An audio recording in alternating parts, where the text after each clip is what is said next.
இடத்துக்கு கூட்டிட்டு போக போறோம். எங்கன்னு யோசிக்கிறீங்களா? உங்க எல்லாரையும் இப்ப நாங்க ஒரு கோர்ட்டுக்கு கூட்டு போறோம். என்னடா கோர்ட்டுக்கு சொல்றாங்கன்னு யோசிக்கிறீங்களா? இது ஒரு வித்தியாசமான கோர்ட்டு. பார்க்கலாமா? இன்றைய வழக்கு என்ன தெரியுமா? மனிதன் பரலோகத்திற்கு உகந்தவனா அல்லது இல்லையா? நீதிபதி நம் இயேசு கிறிஸ்து, வழக்கறிஞர்கள் சாத்தான், ஏஞ்சல், குற்றவாளி ஜோசப். நீயே வழக்கை தொடங்கு. நடுநிலை நீதிபதி அவர்களே, இந்த ஜோசப் பரலோகத்திற்கு வர தகுதி இல்லாதவர். இந்த குற்றவாளியை பாதாளத்தில் தள்ள வேண்டும். குற்றம் கண்டுபிடிக்கிறதுதான் வேலை. அப்படி அதுல என்ன சாட்சி இருக்கு?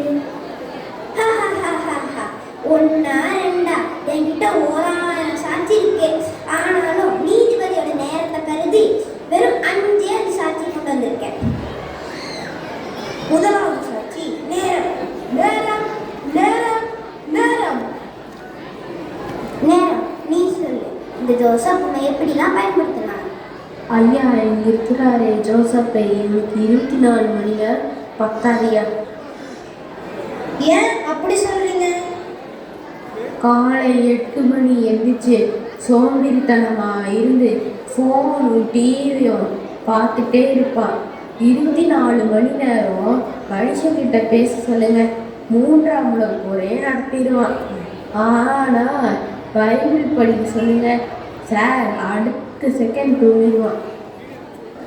அது மட்டும் இல்லை நீதிபதி அவர்களே, எல்லாத்துக்கும் டைம் ஸ்பெண்ட் பண்ணுறியே, பைபிள் வசனம் படிக்க சொன்னா தூங்கிடுறியன்னு கேட்டா நமக்கு பிரியமானவருக்கு நித்திரை அடிக்கிறாருன்னா 24 மணி நேரம் கொடுத்த டைம் கொடுத்த உங்களுக்கு அவன் டைம் ஸ்பெண்ட் பண்ணலன்னா அப்புறம் எப்படி நீங்கள் என்னென்னலாம் பரவாயில்ல சேர்க்கலாம்? அப்ஜெக்ஷன் என் கட்சிக்காரரின் பழைய வாழ்க்கையை அவர் முன்குறிக்கிறார். இப்போது என் கட்சிக்காரர் நேரத்தை தேவனுக்காக செலவிடுகிறார். பழசோ புதுசோ குற்றம் குற்றம் தானே. ஆனாலும் அவன் இப்பொழுது புது சிருஷ்டி, பழையதெல்லாம் முடிந்து விட்டன. Objection over rule. அடுத்த சாட்சி. அடுத்த சாட்சி பணம். பணம் பணம் பணம். வணக்கங்கய்யா. இவரை உங்களுக்கு தெரியுமா? ஏங்கய்யா தெரியாது, என் பின்னாடியே தான் வருவார். நீதிபதியா, நீங்கள் முதலாவது தேவனுடைய ராஜ்யத்தை தான் தேடணும்னு சொல்லியிருக்கீங்க. ஆனால் இவர் என்ன தான் தேடுவார், என்ன சம்பாதிக்க. சாட்சி வாக்குமூலத்தை கேட்கும்போதே தெரிஞ்சிருக்கும் நீதிபதி அவர்களே, இந்த ஜோசப் பரலோகத்திற்கு வர தகுந்தவன் அல்ல. அப்ஜெக்ஷன் என் கட்சிக்காரர் பணத்தின் பின் ஓடுகிறார் என பொய் சாட்சி கூறுகிறார். நான் சில எதிர்கேள்விகள் கேட்க விரும்புகிறேன். நீங்க கேட்கலாம். ஜோசப் உங்க பின்னாடியே ஓடினாருன்னு சொன்னீங்க இல்லையா? அவர் யாருடைய பணத்தையாவது திருடிட்டு ஓடினாரா, இல்லைன்னா பாவக்கரையை செஞ்சு சம்பாதித்தாரா? இல்லை. அவர் நியாயமா கஷ்டப்பட்டு சம்பாதிச்சு அவர் என்ன பண்ணாருன்னு உங்களுக்கு தெரியுமா? தெரியாது. நான் சொல்லுகிறேன் யுவரான, என் கட்சிக்காரர் நிறைய பணத்தை சுவிசேஷ ஊழியத்துக்கும் ஏழைகளுக்கும் கொடுத்து உதவுகிறார். இந்தாங்க போட்டோ ப்ரூஃப்ஸ்.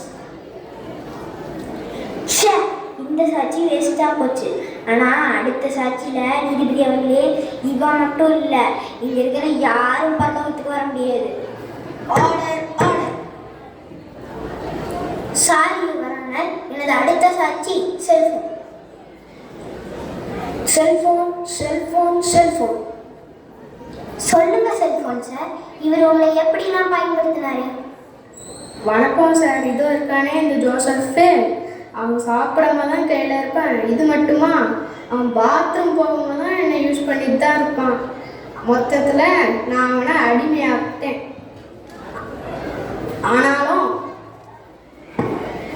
கேட்டீங்களே வரான, இவன் உலகத்திற்கு அடிமையாகிவிட்டான்.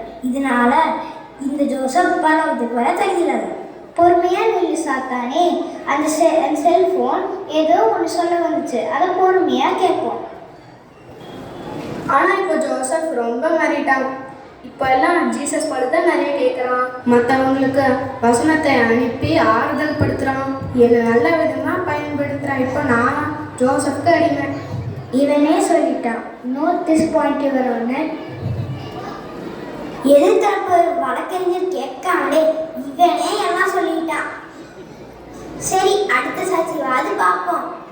Order order. அடுத்த சாட்சி. ஜோசப்பின் நண்பர்கள், ஜோசப்பின் நண்பர்கள், ஜோசப்பின் நண்பர்கள்.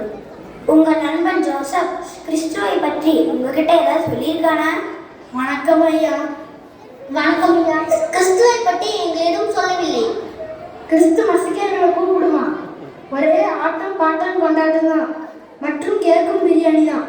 கேட்டீங்களா நீதி அவர்களே? உலகமெங்கிலும் நீங்கள் சுவிசேஷ அறிவிக்க சொல்லியிருக்கீங்க.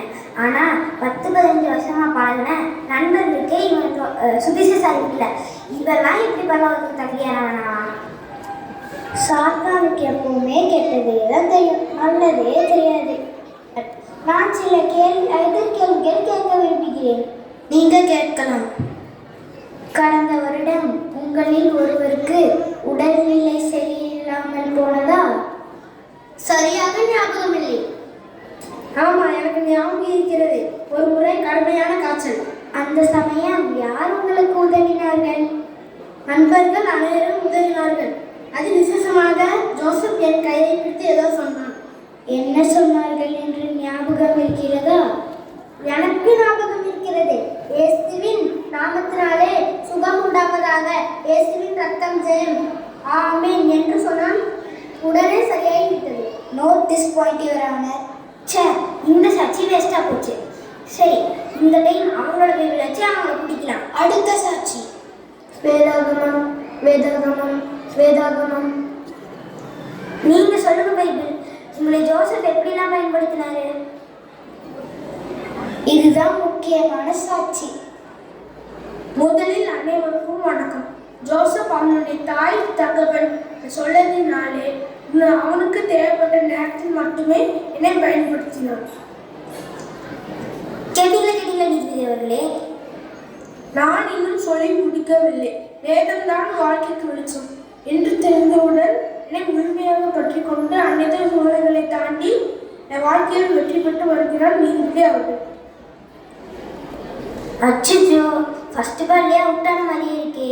இந்த ஜோசப் என்னோட ராஜ்யத்துக்கு வரமாட்டான் போல இருக்கே. என் கட்சிக்காரர் பைபிளின் ரகசியத்தை அறிந்திருக்கிறார். நான் சொல்ல வேண்டியது எதுவும் இல்லை யுவரானர். ஜோசப், நீங்கள் சொல்லணுமா?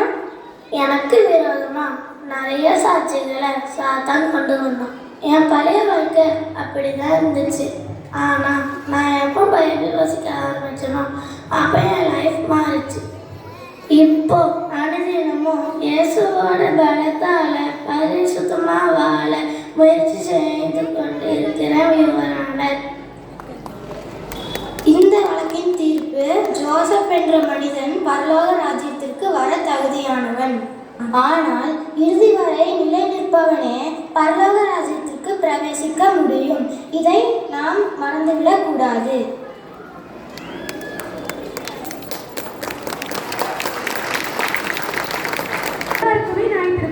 வெயிட் பண்ணிட்டு தான் இருக்கு. அதை உணர்ந்தவங்களா தேவனை அறிகிற அறிவில் வளர்ந்து இயேசு கிறிஸ்துவின் மீதாம் வழிக்கு நாளோறும் ஆயத்தமாக இருப்போம், மற்றவர்களை ஆயத்தப்படுத்துவோம். பிரைமரி